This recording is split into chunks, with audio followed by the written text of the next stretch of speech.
I'll never forget the day my world turned upside down. It was a chilly November afternoon, the kind where the wind bites at your cheeks and the sky looks like it's holding its breath.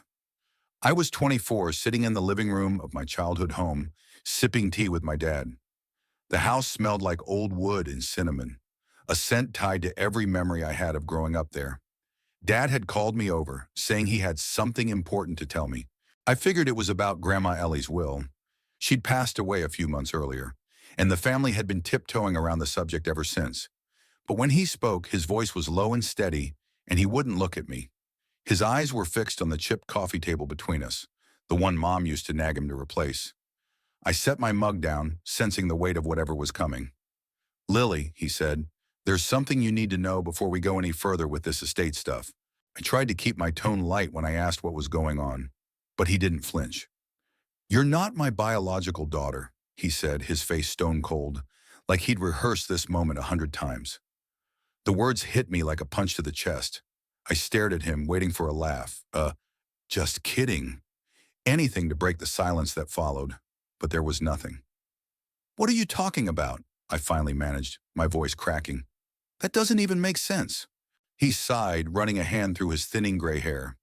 "Your mom had an affair early in our marriage. You were born from that.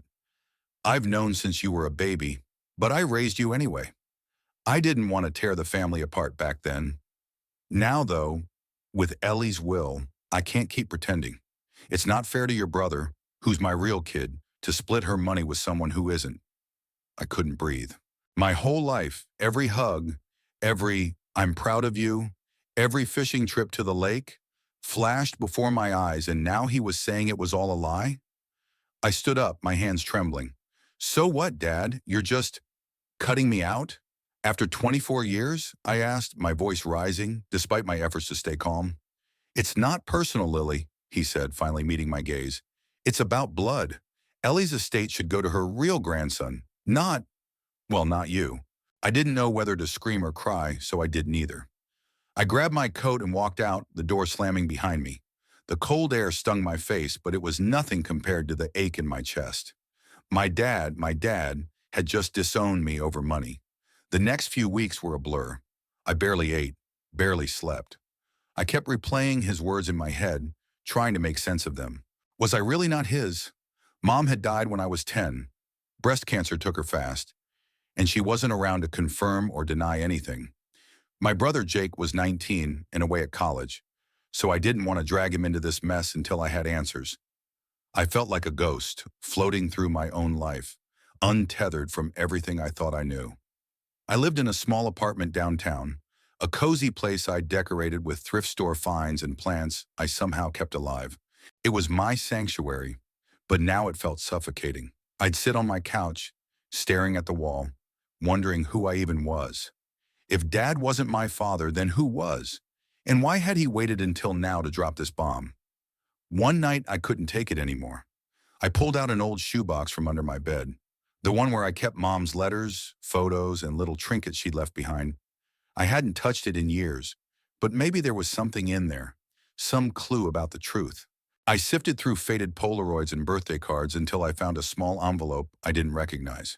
It was yellowed with age, addressed to Mom in her neat handwriting, but never mailed. My heart raced as I opened it.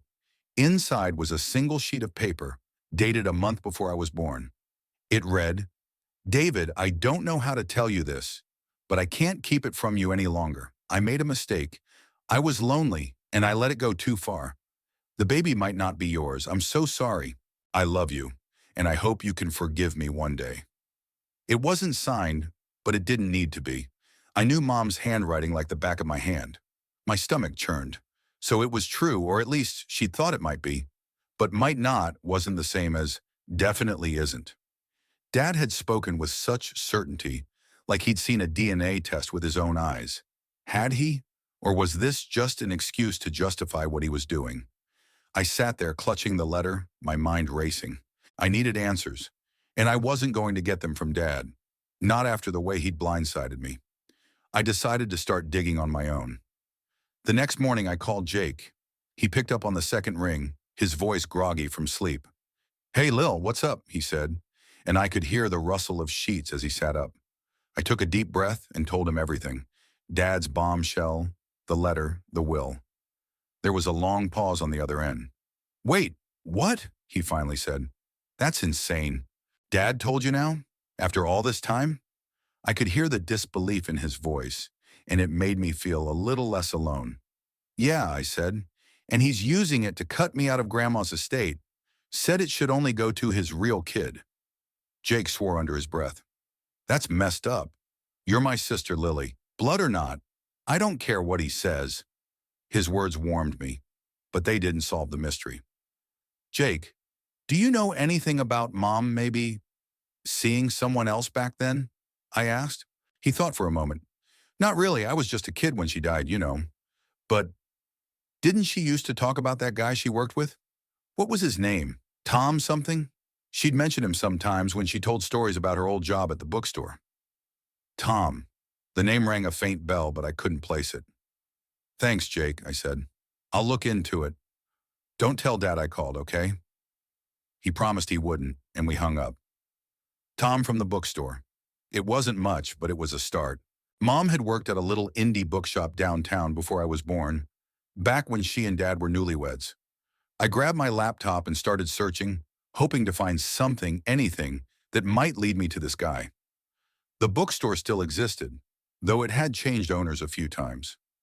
I found an old article from the local paper's archives, a feature on the shop's 20th anniversary, dated a year before my birth. There was a grainy photo of the staff, and sure enough, Mom was there, smiling brightly. Next to her was a man with dark hair and a lopsided grin, captioned as Thomas Carter, assistant manager. My pulse quickened. Could this be him? I spent the next few days tracking him down. Social media was a dead end.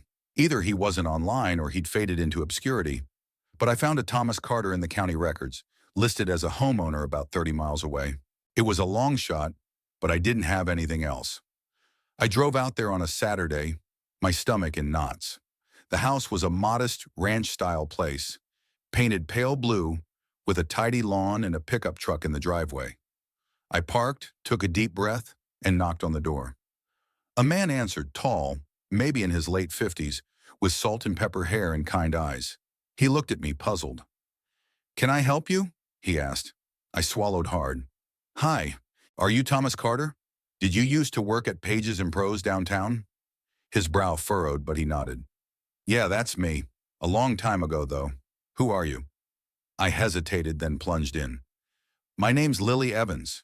My mom was Sarah Evans. She worked with you.